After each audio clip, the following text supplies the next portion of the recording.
Prime Minister Narendra Modi to address the grand finale of Smart India Hackathon in a short while from now via video conferencing.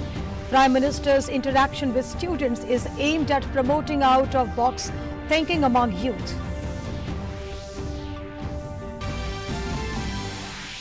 Home Minister Amit Shah says the new education policy adopted by Modi government is based on Lokmanya Tilak's emphasis on Sanskrit and other Indian languages. Pays a tribute to Lokmanya Gangadhar Tilak at an international webinar on occasion of 100th death anniversary of the great leader. India's case fatality rate improves further to 2.15%. More than 34,000 people recover in past 24 hours. Genome sequencing of 1,000 corona patients completed to help researchers determine the effect of the virus in various regions of the country. 11 people killed in a crane accident at Hindustan Shipyard Limited, Visakhapatnam, Andhra Pradesh. Chief Minister Jagan Mohan Reddy orders probe into the incident.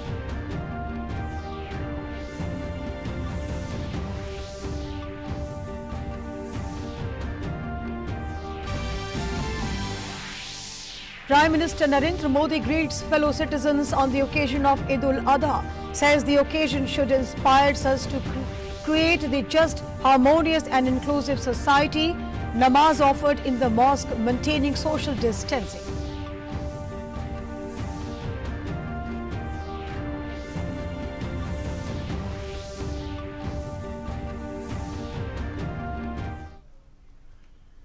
Namaskar and welcome all of you in this edition of Doordarshan News. I am Kiran Charan presenting the today's evening bulletin. Prime Minister Narendra Modi will today address the grand finale of Smart India Hackathon 2020 via video conferencing. He will also be interacting with students on this occasion. The Smart India Hackathon 2020 is being held from 1st to 3rd of August. The Smart India Hackathon is a nationwide initiative to provide students with a platform to solve some of the pressing problems we face in our daily lives and thus inculcate a culture of product innovation and a mindset of problem solving. It has proved to be extremely successful in promoting out-of-the-box thinking in youth minds. The grand finale of the software edition this year is being organized online by connecting all the participants throughout the nation together over a specially built advanced platform. More than 10,000 students will be competing to solve 243 problems statesmen from 37 central government departments, 17 state departments government and 20 industries. Union Education Minister Dr. Ramesh Pokhriyal Nishank today inaugurated the grand finale of the 4th edition of Smart India Hackathon, the world's largest online hackathon. On this occasion, the Education Minister said that the Smart India Hackathon has provided a platform to millions of students of the country to refine their talent. जो भी समस्या होगी उसका समाधान करने के लिए हम तत्पर हैं, हमें ताकत है, हमें क्षमता है, हमें विजन है, हमें मुखरता है, हमें शिखरता है और कम समय में हम आपको कुछ भी करके दे सकते हैं। ये हैकाथन का जो विजन है, उस हैकाथन के विजन ने न केवल लाखों छात्र छात्रों के बीच प्रतिस्पर्धा को ही पैदा किया है, बल्कि उनकी प्रतिभा को निखारने का एक ऐसा अवसर दिया है जब वो एक योद्धा की तरह खड़े होकर आत्मविश्वास के साथ किसी भी क्षेत्र में आगे जाने के लिए अपने सभी रास्तों को तय कर सकता है। The Union Education Minister said that the new education policy is based on new reforms, new ideas and new researches that will take India to the pinnacle of the world. He said that Smart India Hackathon will realize the dream of Prime Minister Modi of self-reliant India. ये जो नई शिक्षा नीति आएगी वो नए सुधारों के साथ, नए परिवर्तन के साथ, नए विचारों के साथ, नए अनुसंधान के साथ एक ऐसी नई भूमिका की आधारशिला रखेगी जो मेरे भारत को विश्व के शिखर पर पहुंचाएगी। हम संस्कार युक्त मूल्यपरक शिक्षा की आधारशिला पर खड़े होकर के ज्ञान, विज्ञान, अनुसंधान और प्रौद्योगिकी के क्षेत्र में पूरी विश्व की स्पर्धा पर आएंगे और बहुत तेजी से आगे बढ़ेंगे। Higher Education Secretary Amit Khare on this occasion said that some of the social sector challenges have been selected to be discussed in Smart India Hackathon, for which he said that students will be asked to give solutions. He said that the new education policy will promote research, innovation and critical thinking. This hackathon has picked up problem statements which actually relate to social sector, the empowerment of women, the cyber security for women. There are so many cases that are being reported. The problems of developing states like Uttarakhand and others, health systems. I think these are the very important issues that are being touched by this hackathon. National Education Policy 2020, which was announced by the government, I think it's a great reform towards a system of education which promotes research, which promotes innovation, which promotes creative and critical thinking. And now moving to the next development, the Union Home Minister Amit Shah today inaugurated the international webinar on Lokmanya Tilak Swaraj to Atmanirbhar Bharat in New Delhi. He also paid floral tributes to Lokmanya Tilak on the occasion. The webinar is being organized by Indian Council of Cultural Relations ICCR. Addressing the event, Home Minister said that Tilak's thoughts, his ideas towards respecting culture, tradition for society stands relevant as they were 100 years ago. Tilak ji को 100 साल समाप्त हो रहे हैं उनकी मृत्यु को, मगर आज भी उनका व्यक्तित्व, उनका काम, उनका विचार और उन्होंने शुरू की हुई परंपरा आज भी इतनी ही रिलेवेंट दिखती है, इतनी ही प्रासंगिक दिखती है जितनी 100 साल पहले थी। यही बताता है कि वो कितने दूरदर्शी नेता थे, भारत को समझने वाला, भारतीय जनमानस को समझने वाला और भारतीय संस्कृति के आधार पर भारत की आजादी की और भारत की विकास की नींव कैसे रखी जा सकती है, उसका दिशा देने वाला एक व्यक्तित्व था। Home Minister also focused on Lokmanya Tilak's work towards the importance of mother tongue and indigenous attire. Home Minister had added that with this concept, the new education policy has been framed. आपने स्वभाषा का जो तिलक महाराज का जो अभियान था, स्वभाषा का तिलक महाराज का जो आग्रह था, कांग्रेस के अधिवेशनों में सब लोग उस वक्त भाषांतर की व्यवस्था न होने के बावजूद भी अपनी अपनी भाषा में बोले, इसका आग्रह वो करते थे। उसको नरेंद्र भाई अभी जो नई शिक्षा नीति लेकर आए हैं, उसमें संस्कृत और भारतीय भाषाओं को आगे बढ़ाने के लिए और इसके आधार पर देश के नए विकास का नक्शा खींचने का जो काम करा है, इसके साथ भी आज मुझे लगता है वेबिनार तिलक महाराज की सभी गुणों को आने वाले नए भारत की रचना के साथ जोड़कर मुझ जैसे कई कार्यकर्ताओं को, हजारों लाखों कार्यकर्ताओं को प्रेरणा देने का काम करेगा।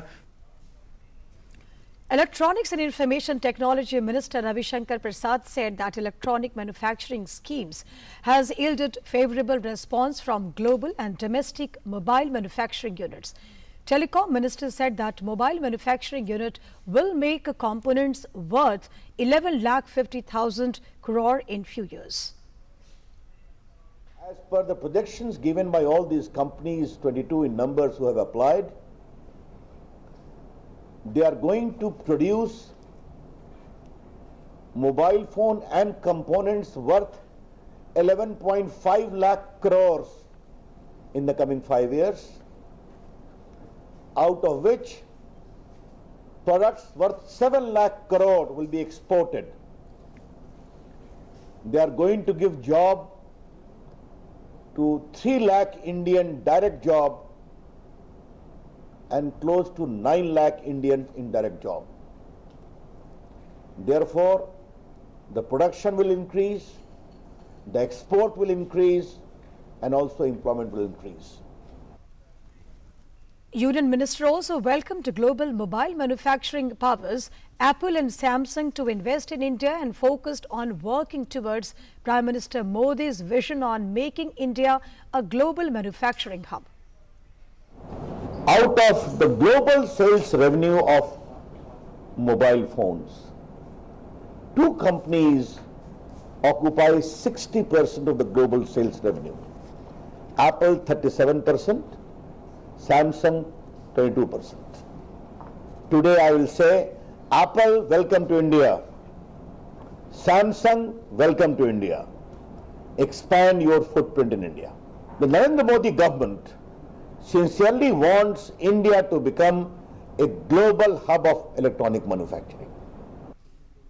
And now moving towards next story, Union Health Minister Dr. Harshvardhan today announced the successful completion of first pan-India 1000 genome sequencing of SARS and CoV-2 and also launched 5 DBT COVID-19 biorepositories.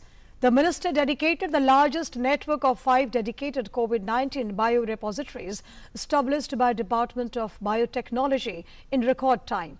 Dr. Harshvardhan also took a meeting with Department of Biotechnology and reviewed the COVID-19 activities of DBT and BIRAC and DBT autonomous institutions. The minister said that these depositories will prove to be boon for the nation. This was a fantastic technique to really be able to localize and pinpoint the origin of the transfer of the virus. Not only medicine or health, but all arms of science, they have to be working together. I am sure that this concept of developing the biorepositories for the whole country will be a great boon for the whole lot of scientists and researchers, and more particularly for the young people and the young startups. While launching the biorepositories, the minister said that the data analysis, which is ongoing, may bring out some interesting conclusion to help in a fight against COVID-19. The completion of the genome sequencing of these 1000 virus samples, I am sure that these are very, very important scientific documents which may not give us the immediate interpretation.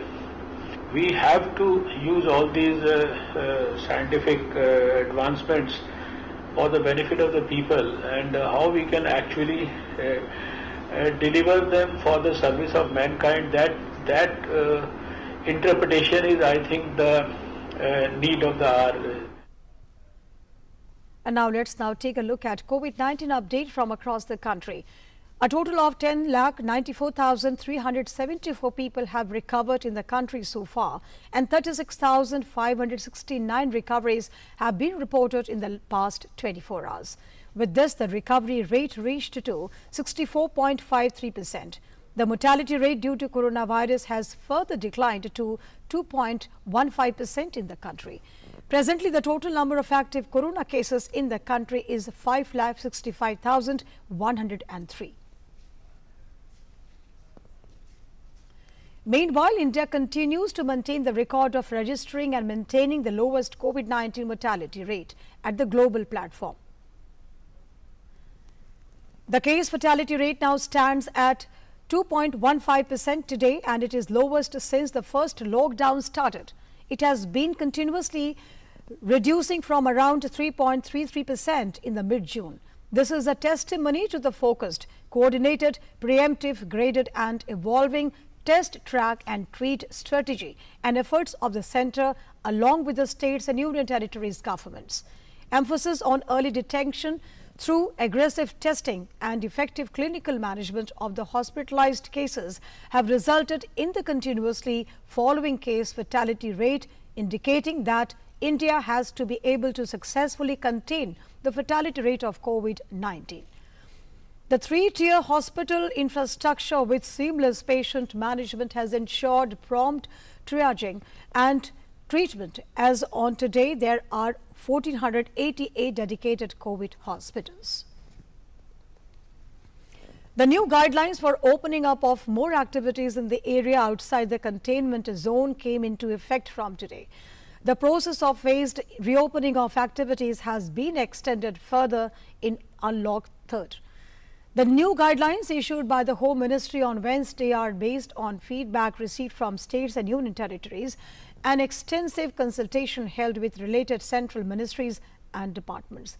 According to the new guidelines, restrictions on movement of individuals and during the night have been removed. Yoga institutes and gymnasium will be allowed to open from August 5th, 2020. In this regard, Standard Operating Procedure SOP will be issued by the Ministry of Health and Family Welfare for ensuring social distancing and to contain the spread of COVID-19. Independence Day functions will be allowed with social distancing by following other health protocols, that is, the wearing of masks, etc. And in this regard, the instructions issued by MHA on 21/7/2020 shall be followed. After extensive consultation with states and union territories, it has been decided that schools, colleges and coaching institutions will remain closed till August 31st, 2020. International air travel of passengers has been permitted in a limited manner under the Vande Bharat mission. Further opening will take place in a calibrated manner. Activities which will not be permitted during Unlock 3.0 include metro rail, cinema halls, swimming pools, entertainment parks, theatres, bars, auditoriums, assembly halls and similar places like social, political and sports, entertainment, academic, cultural, religious functions and other large congregation. Vulnerable persons, that is the persons above than 65 years of age and persons with comorbidities, pregnant women and children below the age of 10 years are advised to stay at home except for meeting essential requirements and for other health purposes. And now moving to some flood-related issues of Bihar. In view of rising COVID cases and many states have imposed lockdown to control the situation, the Bihar government has extended the lockdown due to coronavirus till August 16. As per the order, movement of individuals will remain strictly prohibited between 10 p.m. to 5 a.m. throughout the state except for essential activities. Offices, banks and other offices would function with 50% strength. Jharkhand has also extended lockdown related to restrictions in the state outside containment zones up to 31st of August. As per the directions, all economic activities permitted prior to this order shall remain permitted. The new order also states that regular visits will be made in the house of people who are under home quarantine to keep checking their health condition. In Uttar Pradesh, also the weekend lockdown is being observed today and tomorrow. During the weekend lockdown, malls and shopping complexes will remain closed while all essential grocery and medical stores will be open. UP government has also allowed doorsteps delivery. Banks, hospitals and emergency clinics will also remain functional. The weekend lockdown has been imposed to conduct sanitization and disinfection procedure at markets and other public areas. The fifth phase of Vande Bharat mission has begun from today to rescue Indians stranded abroad, and this phase will continue to 31st of August 2020. Up to 1,200 flights are likely to be added in phase 5 of Vande Bharat mission, and the flights would cater to 21 different airports across India and repatriate more than 1,30,000 Indians stranded abroad. More than 8,92,000 stranded Indians have been repatriated under Vande Bharat mission. Under Vande Bharat mission, in total, Air India and Air India Express have uplifted over 2.67 lakh stranded passengers, and other charters have uplifted over 4.86 lakh stranded passengers during the period from 6th May up to 30th July 2020. India has also signed transport bubble agreements with USA, France and Germany. Recently, transport bubble agreement has also been signed with Kuwait to uplift stranded passengers to from India.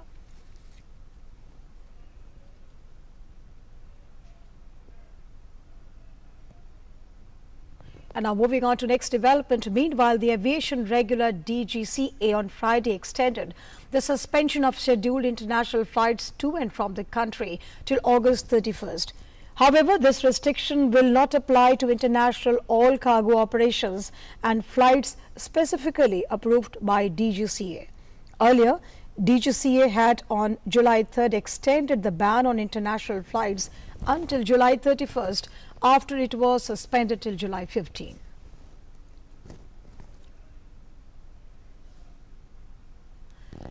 As many as 11 people were killed at the Hindustan Shipyard Limited premises in Visakhapatnam on when a huge rail-mounted crane collapsed during a trial run. According to the district collector, 4 of the victims were employees of HSL, while the rest belonged to a contracting agency. It is said that it is the first such mishap at Hindustan Shipyard.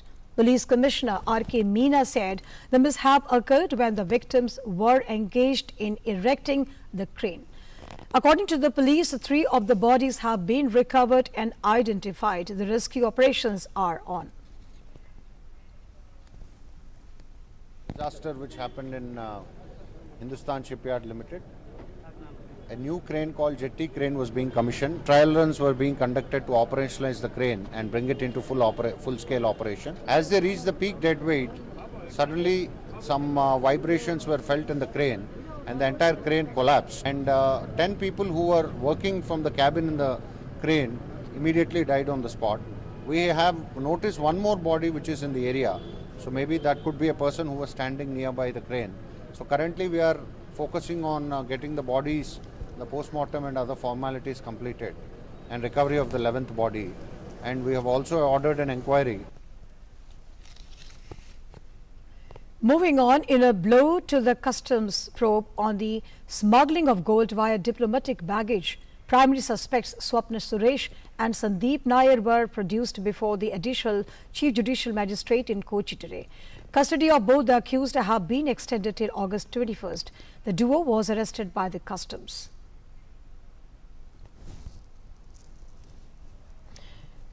The commissionerate on July 24th, when they were also produced before the special NIA court here as the custody period ended. Earlier, NIA interrogated former Principal Secretary of the Kerala Chief Minister M. Shivashankar for the second day yesterday in Kochi. The Bihar police, which is in Mumbai to investigate the Sushant Singh Rajput suicide case, was at the Bandra police station. The official of the Bihar police said that Maharashtra police is cooperating with them and has provided them with all the documents they asked for. The 4-member Bihar police team arrived in Mumbai on Wednesday to probe the abetment to suicide case registered against Chakravarti and others in Patna. It has already recorded statements of 6 people and is currently at the residence of director Rumi Jafri. And meanwhile, fans of the late actor also staged a protest in Patna demanding justice for him. Bihar Chief Minister Nitish Kumar said that they would definitely act if the actor's family demand for a CBI probe.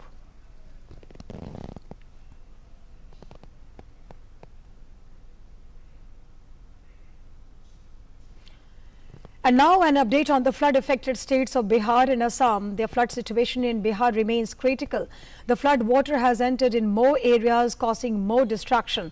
A population of over 45 lakh in 110 blocks were flood-affected. The water level of Budhi Gandak in Rosara of Samastipur districts has crossed the 1987 high flood level. Due to this, the water pressure on the embankments has increased. Meanwhile, the MET office has predicted light to moderate rain in the catchment area of Nepal and also in Bihar today. In Assam, at least 109 people have lost their life, while over 10.82 lakh people are affected due to floods in 21 districts of the state. Though there had been a slight improvement in the flood situation, however, the release of water from Kurichu Dam in Bhutan resulted in aggravating the situation. NDRF and SDRF teams are being engaged in relief and rescue operations.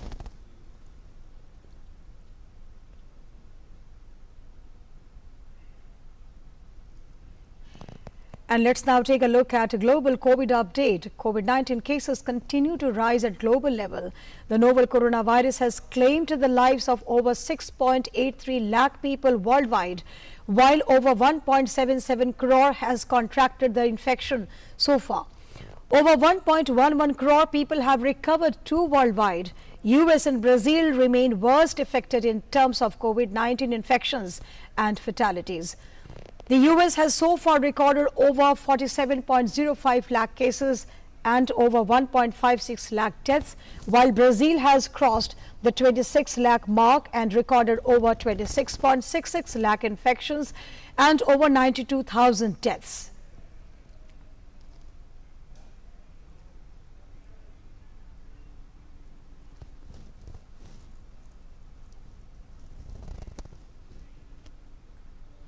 In Chile, police are training up sniffer dogs to detect the coronavirus after a similar trial in the UK showed early and encouraging results.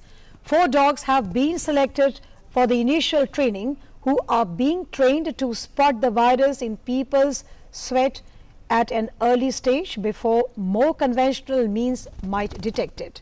Sniffer dogs are best known for detecting drugs, explosives, and people have also previously been trained to detect other diseases including malaria, cancer and Parkinson's diseases. According to officials, dogs have more than 3 million olfactory receptors, which helps them to fight the coronavirus. And also some international news. After India banning TikTok, US President Donald Trump also hinted today about his plans to ban the Chinese-owned social media platform from operating in the United States. Trump said that he planned to take action against the popular video sharing app as soon as Saturday. The US president said that he could use emergency economic powers or an executive order to ban TikTok in the United States. Reports in media suggested that Microsoft is in talks to buy TikTok's US operations. However, Trump made it clear that he was not in favor of a deal with let a US company buy TikTok's Americans operation. USA has upped its ante against China on strategic and economic fronts that include calling China's claims in South China Sea as illegal, alleging China for human rights violation in Xinjiang and Hong Kong and trade war. We're looking at TikTok. We may be banning TikTok. We may be doing some other things. There are a couple of options, but a lot of things are happening. So we'll see what happens. But we are looking at a lot of alternatives with respect to TikTok. Eid-ul-Azha is being celebrated with religious fervor and due reverence across country today.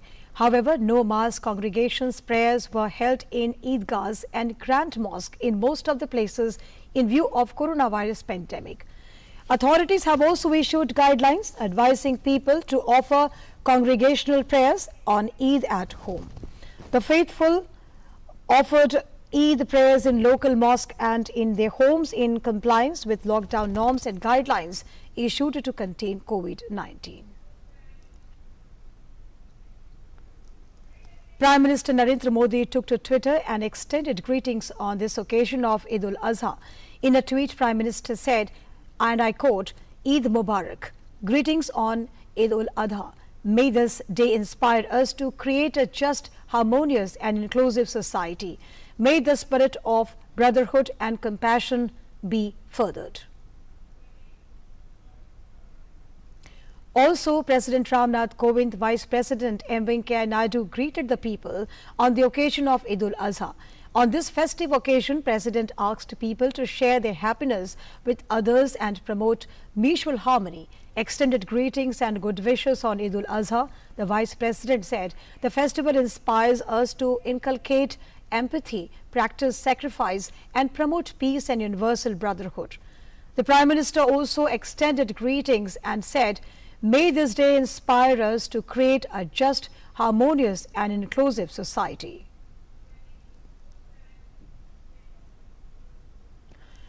BJP leader Mukhtar Abbas Naqvi and Shahnawaz Hussain greeted people on this auspicious occasion of Eid-ul-Azha.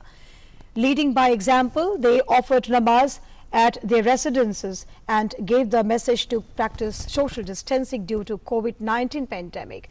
Shahnwaz Hussain said that they prayed for the welfare of all and hope that this pandemic ends soon and we celebrate festivals as we used to.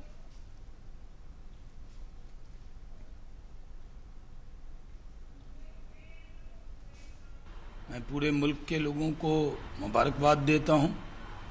हम सब ने घर में ही इबादत की है और social distancing का पूरे देश ने ध्यान रखा है। मैं उम्मीद करता हूं कि ये ईद आप सबके जीवन में बहुत सारी खुशियां लेकर आए। हम सब ने मुल्क के लिए दुआ की है और ये भी दुआ की है कि कोरोना मुल्क से ख़त्म हो और मुल्क में सब लोग मिलजुल कर सारे त्यौहार को मिलकर मनाएं। And now a special series on Jammu and Kashmir and Ladakh as we approach 1 year since they were made union territories. In just 1 year, development has taken a place in the Miaz village of Pulwama. Irrigation water is reaching the barren field today because everyone is working towards development. From fencing off Eidgah to giving new look to the schools of village, there has been a tremendous change. Let's see our special report.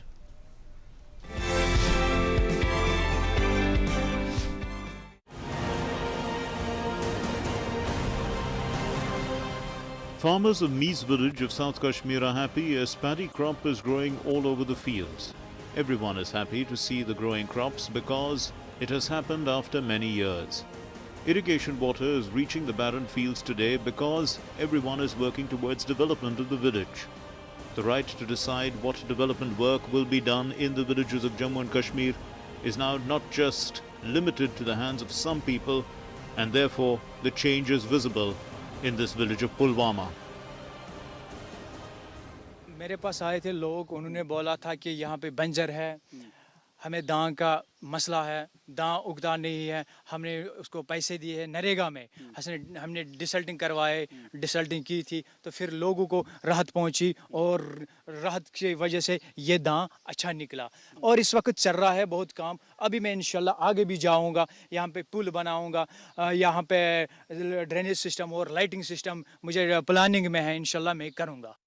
हम लोग को बुलाते हैं, लोग joke दर joke आते हैं, उनके मसले मसाइल हम सुनते हैं, हम डिसाइड करते हैं लोग कौन सा प्रायोरिटी में रखनी है, कौन सा क्या है। हम जर्नल प्लान जब हम बनाते हैं उसी में हम प्रायोरिटी देते हैं।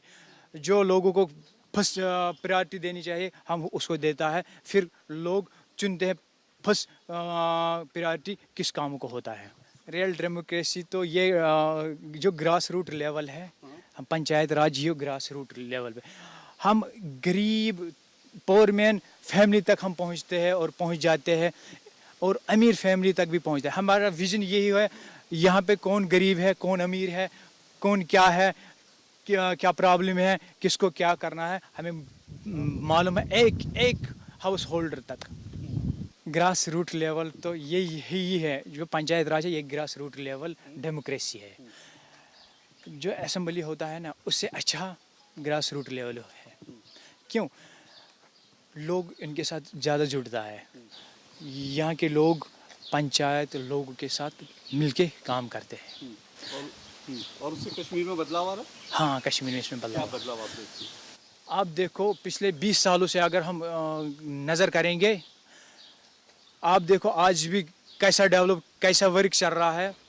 आज से पिछले 20 सालों से ऐसा माहौल नहीं था, जो आज चल रहा है ऐसा नहीं था। Rainwater cuts the Miaz village from the cities every year when the soil of the mountains comes onto the roads. But this year, even after the lockdown and labor shortage, the rain will not become a problem for the Miaz village because the work of building the breast wall along the road is underway.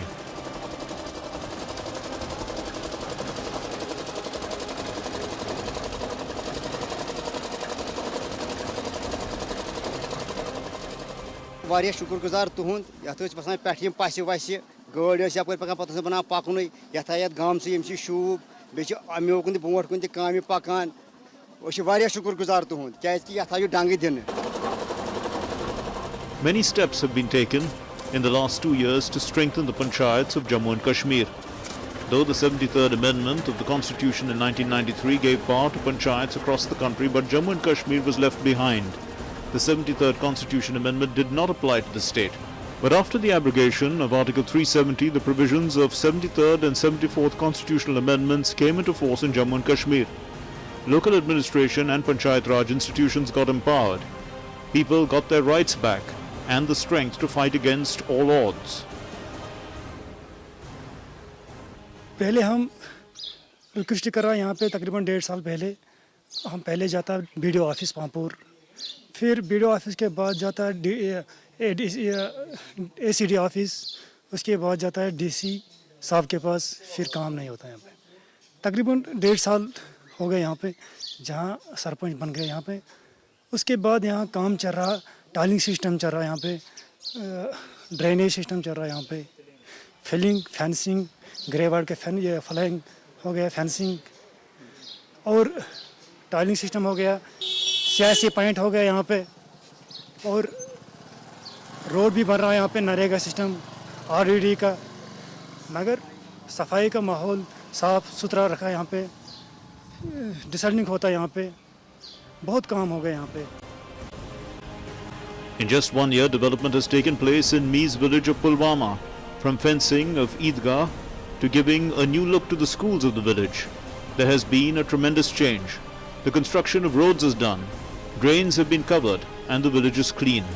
The Panchayat Raj Ministry has announced the Deen Dayal Upadhyay Empowerment Award last month to Mees Panchayat of Pulwama for the excellent performance. Ashok Srivastav's report from Pulwama, DD India.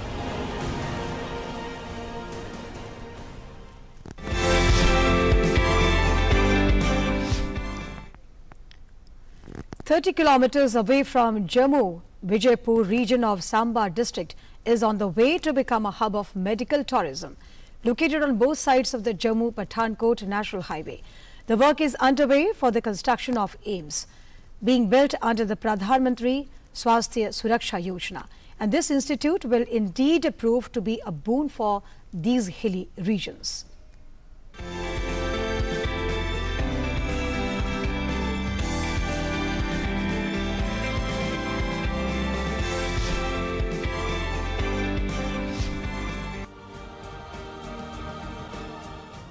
The central government has started working on strengthening foundational healthcare services in Jammu and Kashmir, and for the purpose, it is working on bringing up 9 medical colleges and 2 AIIMS in the region. In the coming days, more projects are also being planned in the region, including the establishment of National Centre for Disease Control. With AIIMS coming up, not only the region of Jammu but also people of Himachal and Punjab will be benefited. पहले कोई भी परेशानी होती तो हमें जम्मू जाना पड़ता है सीधा ही, तो एम्स बनने से हमें इतना फायदा होगा, कोई भी परेशानी होगी सीधा हम एम्स में चले जाएंगे। हमें नहीं, विजयपुर वालों को नहीं, जैसे ये गुड़ा सलाथिया हो गया, राया सुचानी हो गया, जख हो गया, बड़ी बमना हो गया, सांबा बेल्ट हो गई, गगवाल हो गया, हीरानगर हो गया, कठुआ तक लोग आएंगे। मुश्किलें तो काफ़ी हद तक दूर होंगी। जैसे पहले हम लोगों को कोई ट्रीटमेंट करवानी होती थी, जैसे हमें दिल्ली, अमृतसर, गंगाराम हॉस्पिटल, अपोलो वहाँ जाना पड़ता। अब एम्स जो है बिल्कुल हमारे डोर स्टेप पे आ गया, जिससे कि हमें काफ़ी सुविधा, जो हमारे बुजुर्ग हैं, बच्चे हैं, जिनको बिल्कुल डोर स्टेप पे आ गया, हमें इसलिए वो आसानी होगी थोड़ी। एम्स खुलने से बहुत ही ज़्यादा सुविधा होगी, जो हम सोच भी नहीं सकते हैं। जो हमारे आने वाले यूथ है उनको काफ़ी जैसे जॉब्स मिलेंगी इधर, उसकी वजह से जैसे हमारे मेडिकल इश्यूज़ हैं, जैसे कि यहाँ पे मेडिकल J&K में जो हमें फैसिलिटी नहीं मिल पाती, जिसकी उसकी लोग बाहर की तरफ रुख करते हैं, जैसे कि पंजाब वाली साइड या कहीं और दिल्ली वाली साइड, तो उनको क्या होगा कि हमारे पूरे विजयपुर में ही इतनी फैसिलिटी मिलेगी कि वो सोच भी नहीं सकते। Vijaypur is hardly 62 kilometers from Punjab, and it takes just few hours to reach Vijaypur from Himachal. Being built with an expenditure of 1,700 crore rupees, AIIMS has brought more hope for development in the region. According to initial information, there will be about 3,000 faculty and other posts in AIIMS, with 15 to 20 super speciality departments and also 100 seats for undergraduate. Central government is putting all efforts to develop this region for medical tourism so that patients from other states can also come here for treatment. Business है वो बढ़ेगा, फिर लोगों को दूर जाने की ज़रूरत नहीं पड़ेगी, कोई बीमार हो जाता है ऐसे चंडीगढ़ लुधियाना लेके जाना पड़ता है, वो यही सुविधा मिलेगी होगी। एक तो नज़दीक है, हमारे अपने शहर में बन रहा है, तो सर पहुंचना बड़ा आसान होगा। ऐसा कई लोगों के लिए पहुंचना बड़ा मुश्किल होता है, पहले जम्मू जाएंगे, उसके बाद दिल्ली वगैरह जाना पड़ता है। और सर इसमें फाइनेंशियली बड़ा, हमें कमर्शियली बड़ा फ़ायदा होगा, जैसे एम्स आने से हमारी मार्केट बढ़ेगी। People here are happy of the fact that with AIIMS coming up, they will not have to go to other states like Delhi, Mumbai or Punjab to avail any kind of treatment, and it will also generate employment options for the region. Prime Minister Modi laid the foundation stone for AIIMS last year, and the CPWD is carrying forward the construction for the same.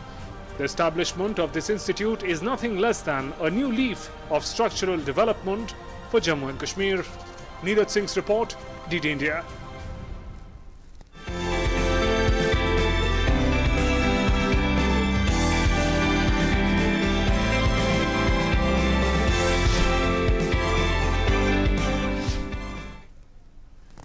So after abolition of 370 and 35A, there is a lot of change in this region of Jammu, Kashmir and Ladakh.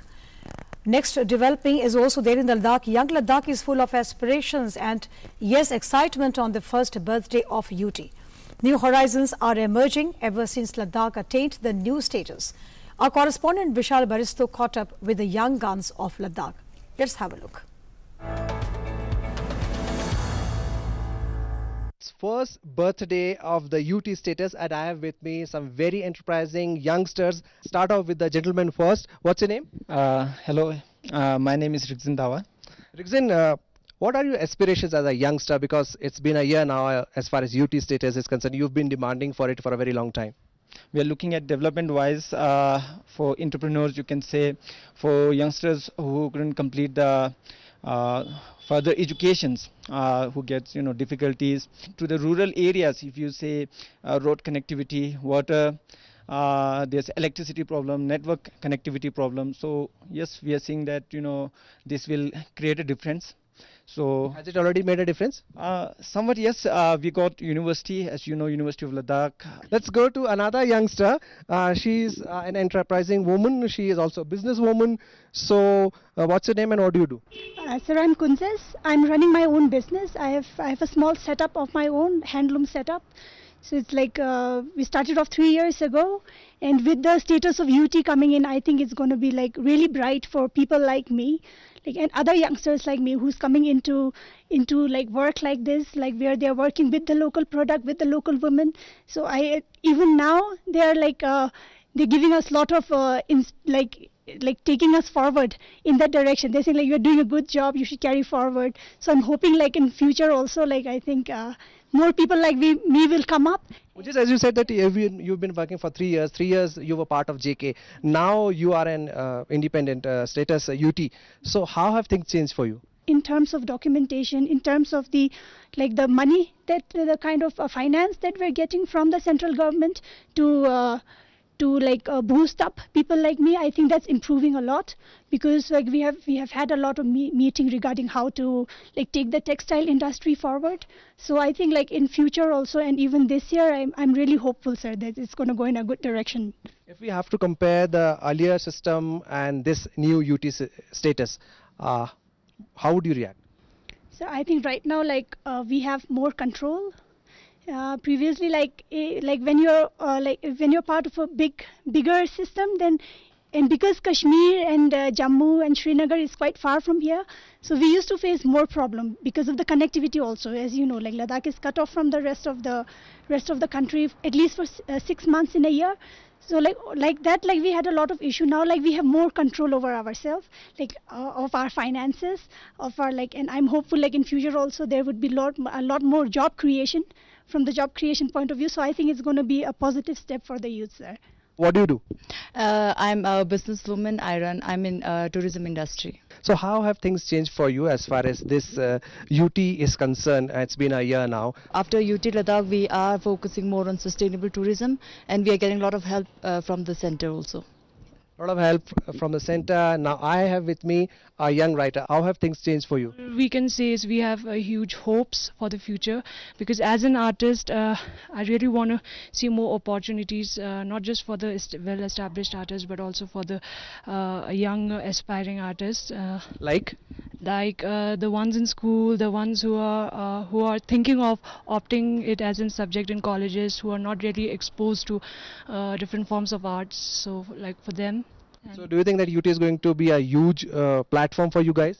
I hope so, because till now, from the past few decades, like from the past 70 years, we have been under the shadow of Kashmir, and there wasn't a lot of good opportunities for an artist. As a true artist, she's not talking about herself, but also for the community. Now going back to the businesswoman, if we compare the earlier regime and this one, there were complaints of corruption and things like that. So what do you have to say on that? So like especially in terms of jobs, I think like Ladakhis were facing a little difficulty. Like me though, like I have always been like more oriented towards starting something of my own, but I mostly hear it from other friends of mine who were struggling at that time to get a job. Like they have to go through Kashmir, so it's like there was more like I think corruption and all, and plus like the favoritism.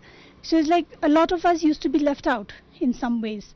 So I think like with the new administration coming in, like I've recently heard there are like 5,000, 6,000 jobs being announced. So I'm just hoping like they're going to take like more of the Ladakhi youths who are searching for jobs, who are credible, but then who were left out for a long time. So there you heard, this is the voice of a young Ladakh. This is the voice of the people who have had a taste of 1 year of UT, and we are all hoping that all the hopes of Ladakh that were not fulfilled for a very long time, now is the time, and the time is for them. With cameraman Sanjay Jaina and Kamlesh, this is Vishal Baristo for DD News, Leh.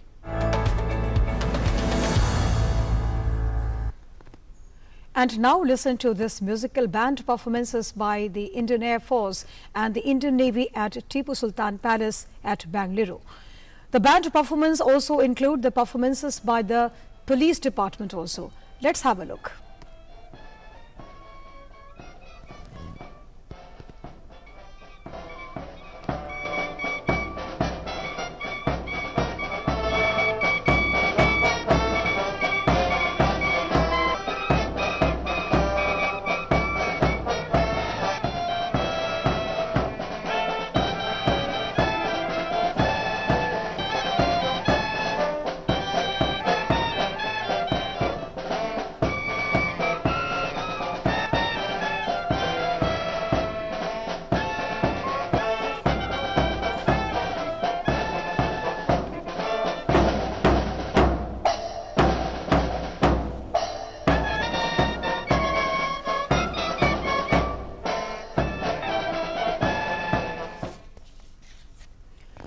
And now we return to our top story. Prime Minister Narendra Modi will address the grand finale of Smart India Hackathon 2020 in a short while from now through video conferencing.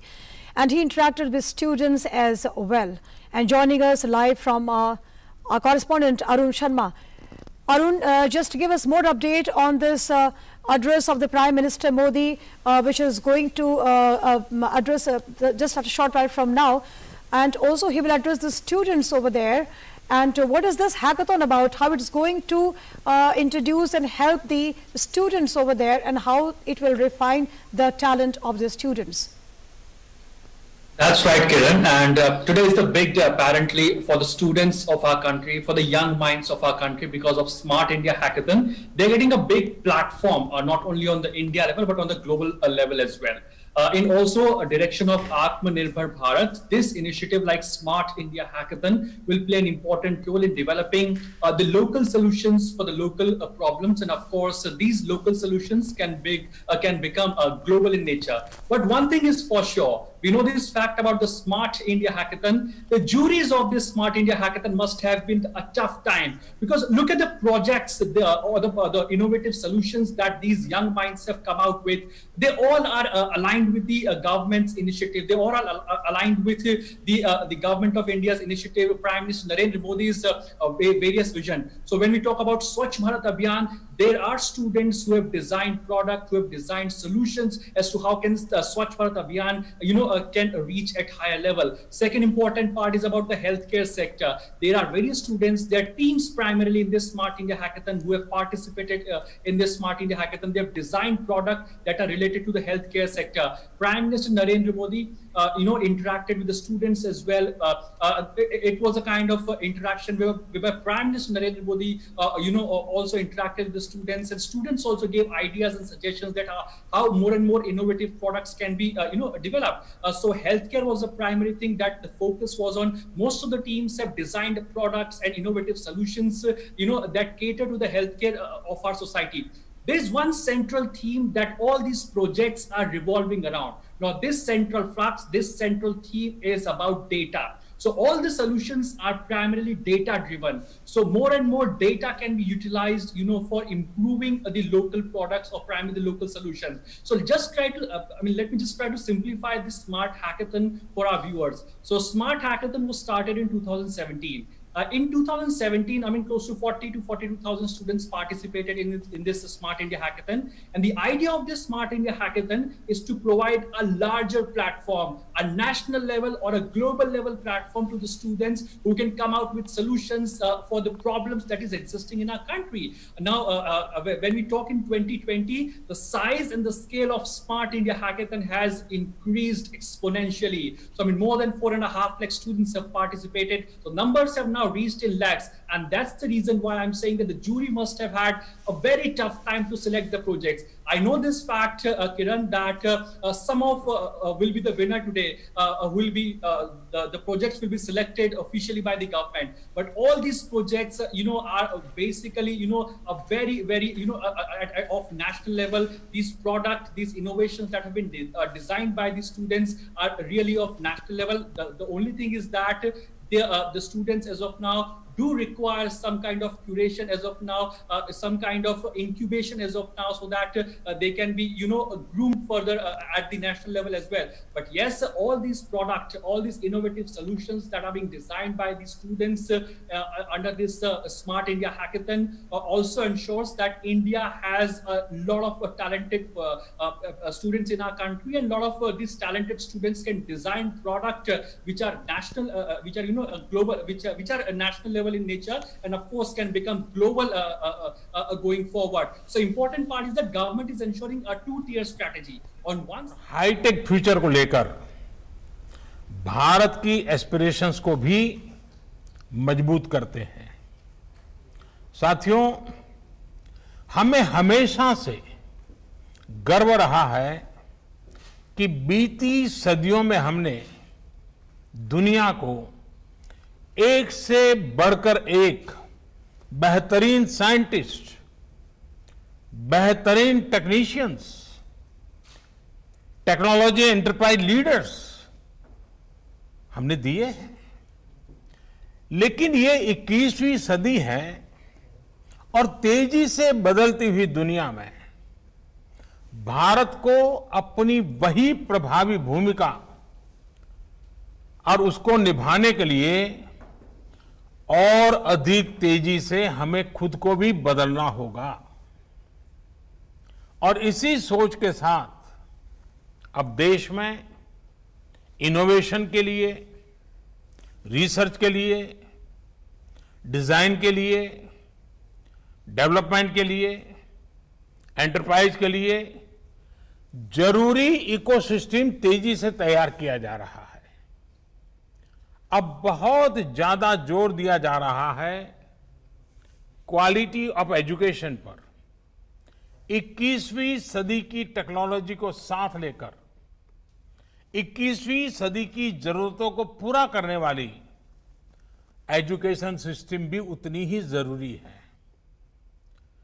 प्रधानमंत्री ई विद्या कार्यक्रम हो या फिर अटल innovation mission देश में scientific temperament बढ़ाने के लिए अनेक क्षेत्रों में स्कॉलरशिप का विस्तार हो या स्पोर्ट्स की दुनिया से जुड़े टैलेंट को मॉडर्न फैसिलिटीज और आर्थिक मदद, रिसर्च को बढ़ावा देने वाली योजनाएं हो या फिर भारत में world class 20 institutes of eminence के निर्माण का मिशन, ऑनलाइन एजुकेशन के लिए नए संसाधनों का निर्माण हो या फिर स्मार्ट इंडिया हैकाथॉन जैसे अभियान, प्रयास यही है कि भारत की एजुकेशन और आधुनिक बने, मॉडर्न बने, यहां के टैलेंट को भरपूर अवसर मिले।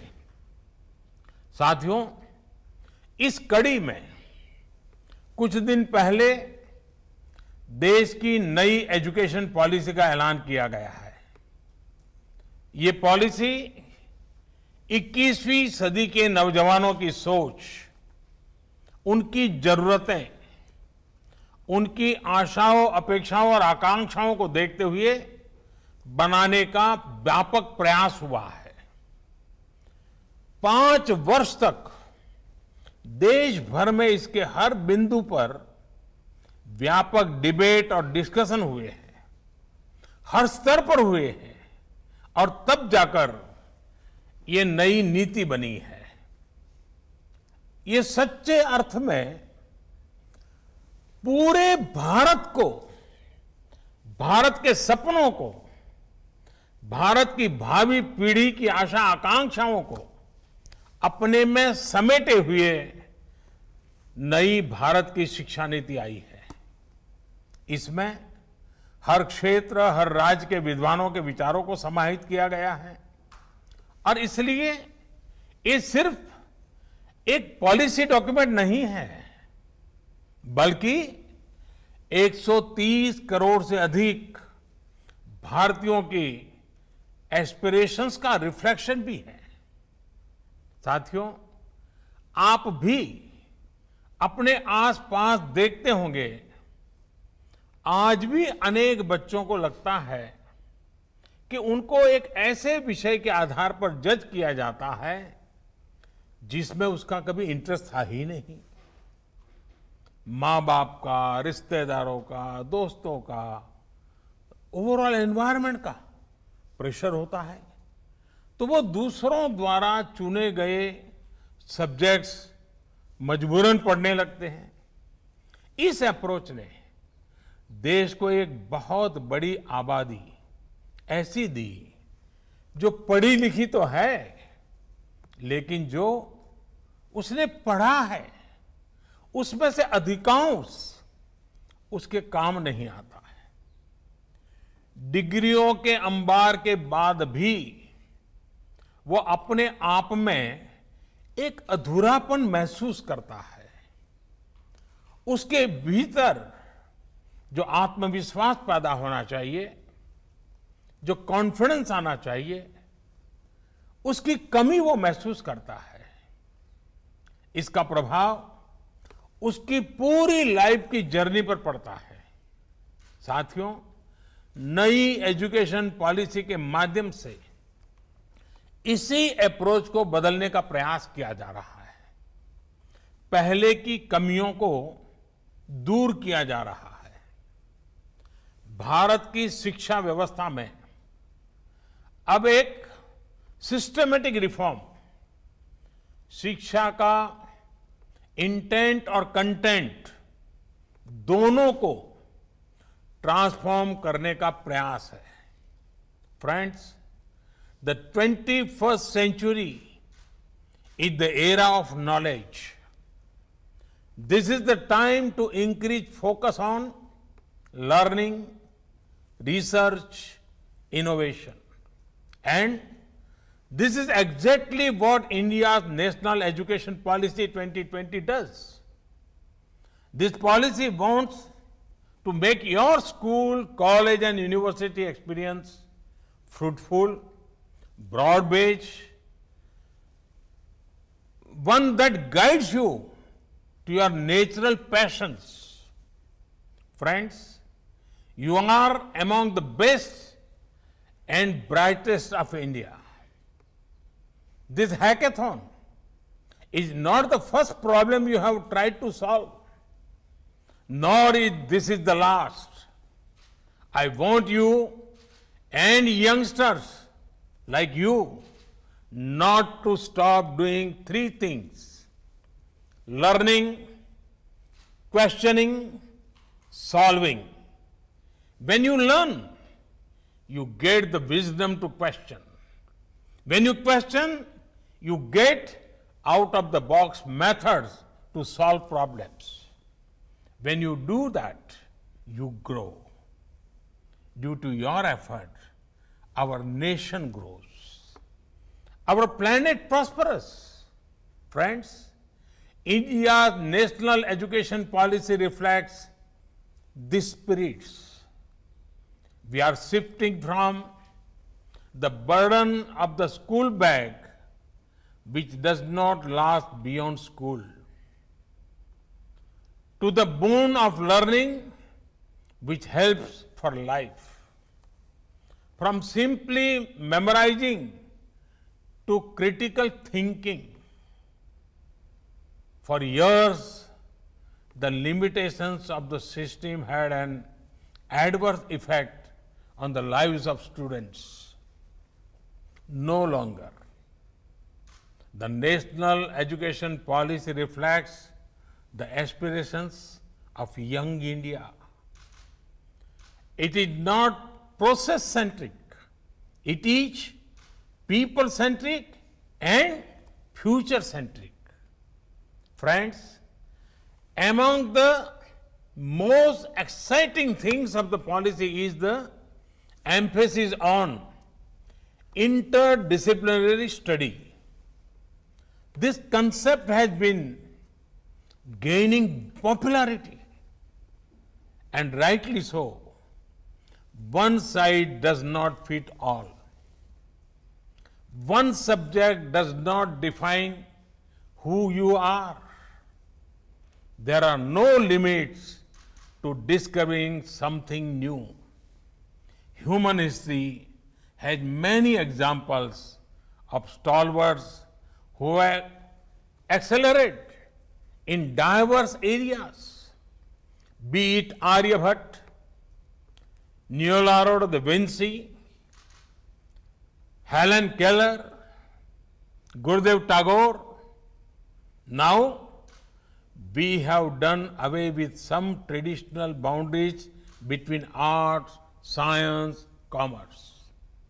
If someone is interested, they can learn maths and music together, or coding and chemistry together.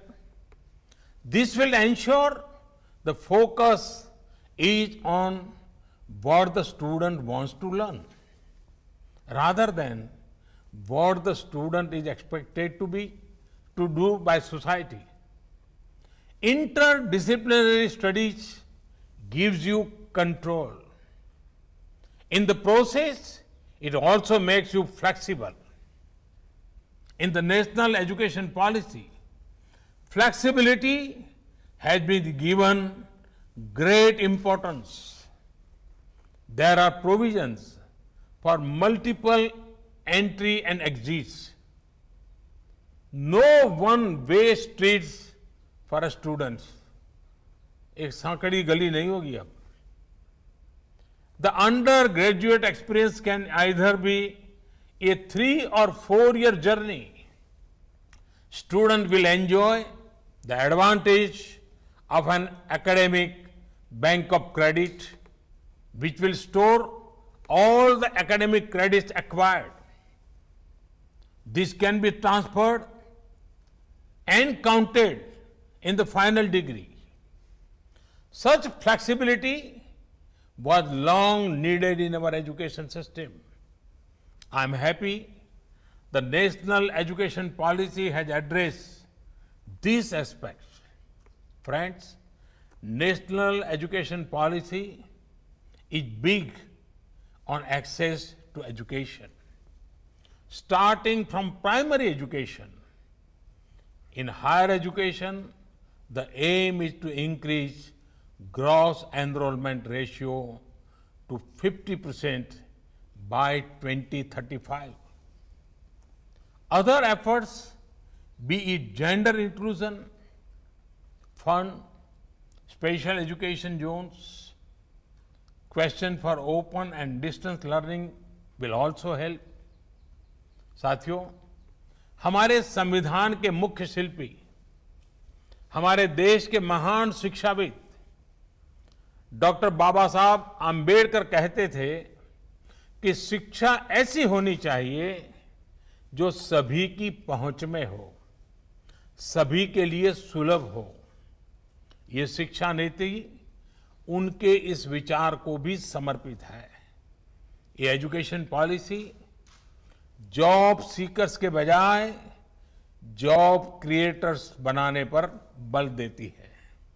यानी एक प्रकार से ये हमारे माइंडसेट में, हमारी अप्रोच में ही रिफॉर्म लाने का प्रयास है। इस पॉलिसी के फोकस में एक ऐसे आत्मनिर्भर युवा का निर्माण करना है जो ये तय कर पाए कि उसको जॉब करनी है, सर्विस करनी है या फिर एंटरप्रेन्योर बनना है।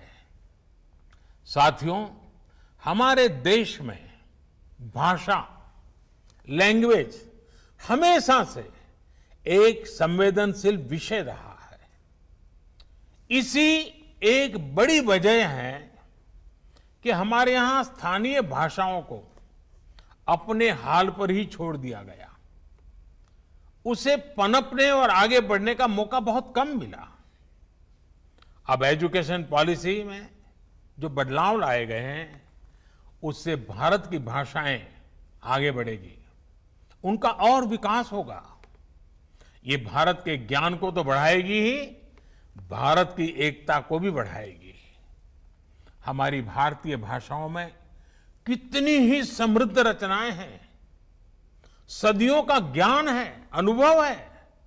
इन सब का अब और विस्तार होगा। इससे विश्व का भी भारत की समृद्ध भाषाओं से परिचय होगा।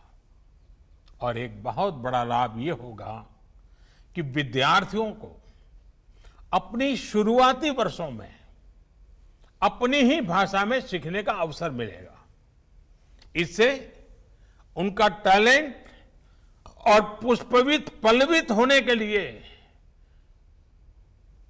मैं समझता हूं बहुत अवसर होगा।